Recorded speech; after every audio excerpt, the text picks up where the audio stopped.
Hello guys, ayan, andito tayo sa likod bahay at tayo ngayon ay titingin-tingin lang muna sa aking munting tanim na talbos ng kamote. Ayan guys, medyo lumago-lago na yung aking tanim na talbos ng kamote. Ayan, at nabawasan ko na rin yan ng dahon guys. Natalbusan ko na ng kaunti, aking hinalo sa munggo. Ayan. Okay din yan guys.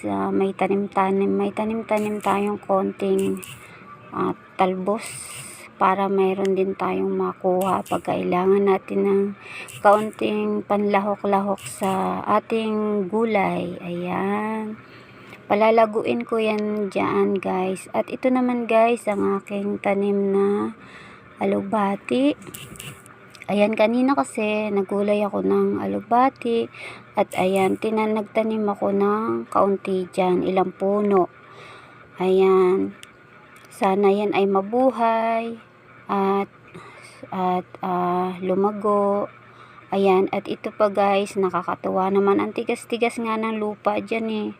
Dinurog-durog ko muna yung lupa, tapos yan, tinusok ko yung ilang puno ng alugbati. Ayan, tapos aking didiligan yan guys. Ayan, sana yan ay mabuhay din, nang sa ganon ang lola nyo ay may makukunan ng alugbati. Masarap guys yung alugbati, maganda yan sa katawan, lalo na pag anemic tayo. Kailangan natin ng mga gulay na kulay green, katulad ng talbos ng kamote, alugbati. Ayan, at sana naman yan ay mabuhay lahat. Ayan, hihintayin ko guys ang pagsibol ng dahon niyan. At ayan na guys, ayan na, nabuhay na siya. Meron na siyang dahon. Ayan, ganda-ganda na niyang tingnan guys. Kita nyo na, ang bilis.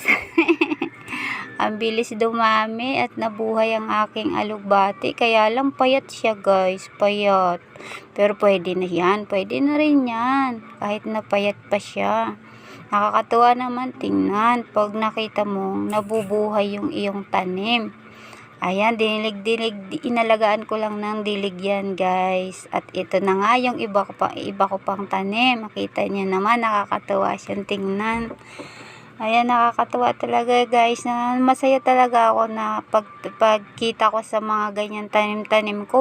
Munting tanim ay nabubuhay. At ayan ay dadami ang dahon. At may mapagkukunan na rin ako ng talbos ng dahon ng alugbati na panlahok ko sa aking sinabawang gulay. Masarap yan guys. Ihahalo ko yan sa isda, sinabawang isda. Ayan, sarap niyan.